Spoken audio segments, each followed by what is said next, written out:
Hello there, my name is Anthony Barocas from StreamTech, and today I have a very exciting unboxing. I'm just excited to open it up and see what we have. This is not going to be an in-depth video, it's an unboxing to see what's in the box. If you have seen my previous videos about the Osee Duet 4, I'm going to actually put the Duet 4, I'm going to add a number to that because it's not called a Duet 4, but it's going to need to be called a Duet 4 because they've got the new Duet 8 out. Actually, they should call this a Duet 5 because it's 4 physical inputs plus NDI or video playback. The new one is a Duet 8. So Duet 5, Duet 8 right here. I'm excited to show it to you in a moment. So here we are. This is going to be the unboxing video. It literally just came in last night, and I want to show it to you. If you haven't already seen my GoStream Duet with SDI video, go to the StreamTech site, go at the top in the video section, type in Osee, and you'll see all these different videos. The full walkthrough of the Duet 5, I should change the title there, the full walkthrough of the Duet 5 is there. Plus, I've also got these other cool quick tips about using the GoStream with multi-view. You could actually use the preview bus as a sub switch for picture-in-picture within the same unit, which is very, very, very cool. Anyway, go check those out. Like I said, go to the videos, type in Osee, and you'll see a bunch of videos I already have out for the Duet 5. I'm going to call it the Duet 5 now. And now we have a box. Literally, it just came in last night. I have not unboxed it. So this is how it arrived via FedEx. And full disclosure, they have sent this to me to make a video. I did not pay for this. However, they have no say over what I say in the video. And if you've seen my other videos, I am happy to point out what does not work in the hopes that it makes the product better. Here we go. I have it open now, and this is the new box. Very nice. Compared to the old box, you can see it is hair longer, but significantly taller. Still sealed, and I am not going to be doing a full video on this because they have notified me as a reviewer that there is going to be a software update, and they want the review to include that. So if you see people already doing technical reviews, they're not listening to the instructions from Osee.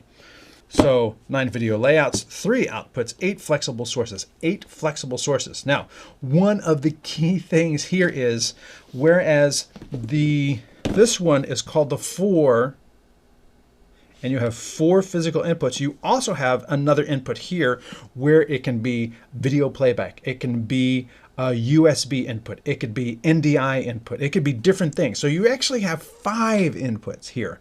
And that's how I was able to do the sub switch, where I took, this, did a picture-in-picture on top with me and the USB input, and then I took the preview bus and sent that out via USB in up here. So I'm able to do a picture-in-picture with 2 different sources and then switch between those 3 inputs. So that's really cool. Going to be much more powerful with this because you can have me and the USB input, and then still have 1, 2, 3, 4, 5, 6 more inputs. And that's really, really cool. So there it is. Look at that. It's not in a bag or anything. Good. I hate throwing extra crap out. Insert SD card in this direction. Yeah, so don't insert them the wrong way. Okay. Ooh, heavy. So this actually, it's smaller than I thought it was going to be. This is actually quite impressive.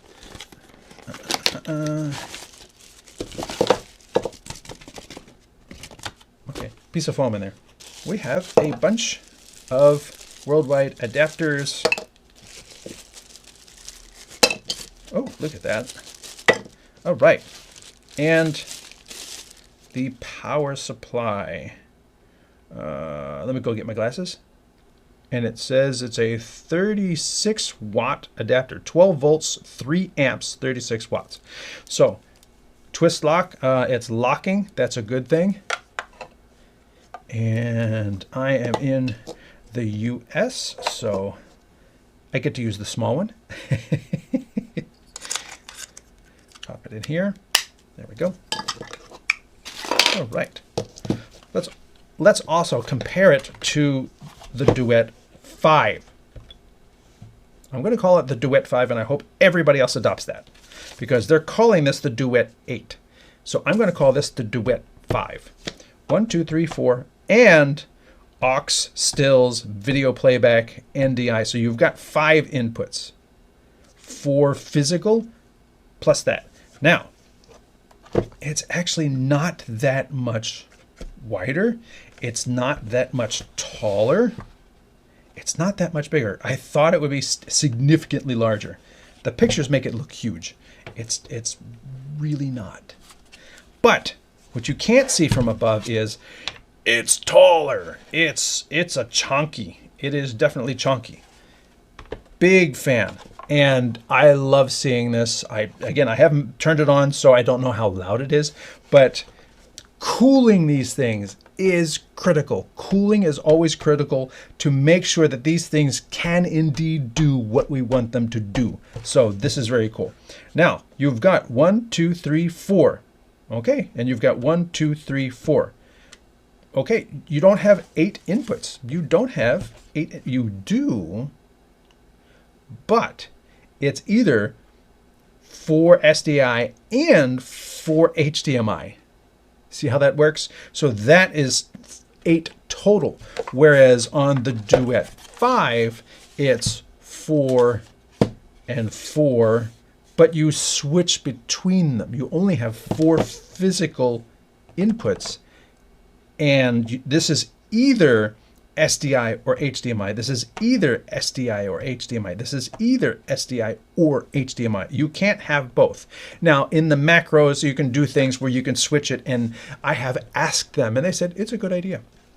I said, it would be really cool if you could just press and hold, and it would switch over, or double press, or something like that, so that you could quickly go between your 2 inputs, have them both connected, and then say, okay, I've got this camera or a laptop, so I've got my camera up, I switch to something else, tap, tap, go. Or tap, tap, now it's the other input. Or press and hold, it switches over, and then I can cut. That would, no menus, no macros, no complexity, you just press and hold, and if you hold it for a full second, it'll just switch over. That was my idea. I hope they go for it. This is the same build, same plastic,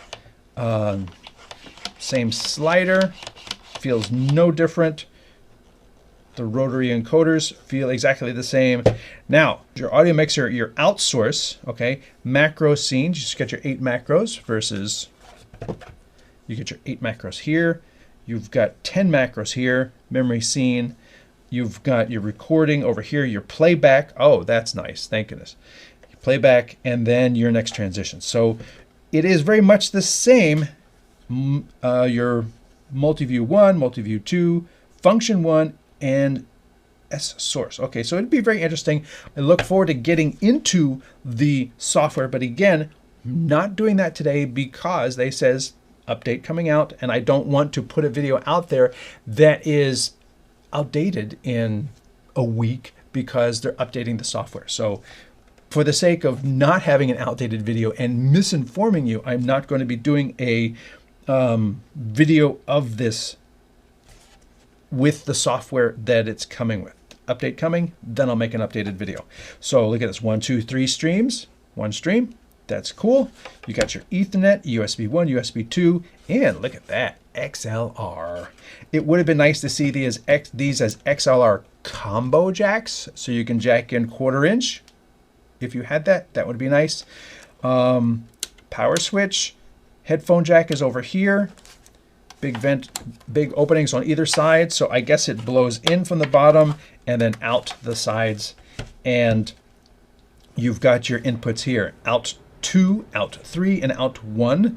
I'm very excited to actually see how all of this comes together in the interface. And I'm looking forward to doing that.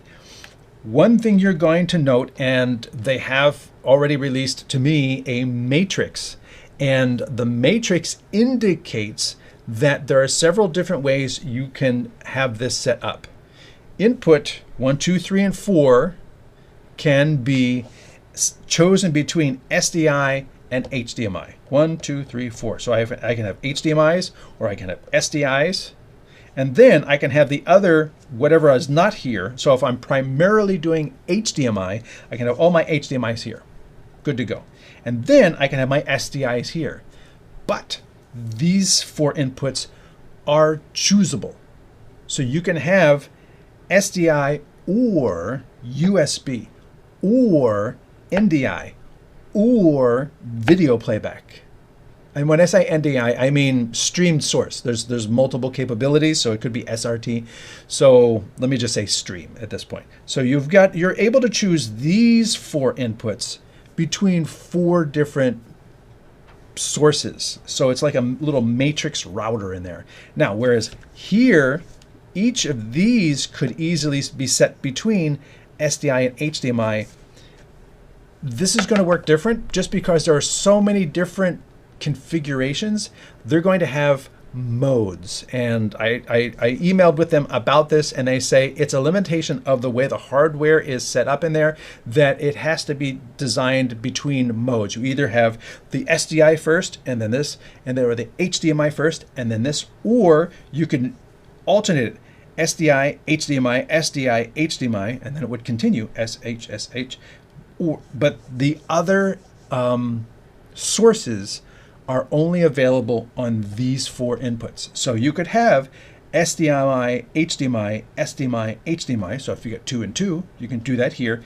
And then your 4 stream sources, your 4 USB sources, your 4 video playback sources, whatever. And then remember, with macros, you can dedicate 1 input to be your video playback and then use a macro to cycle between things, you know, like next, and then play that source like that. What you are not getting, and I just be very clear, this one is a 5 input switcher.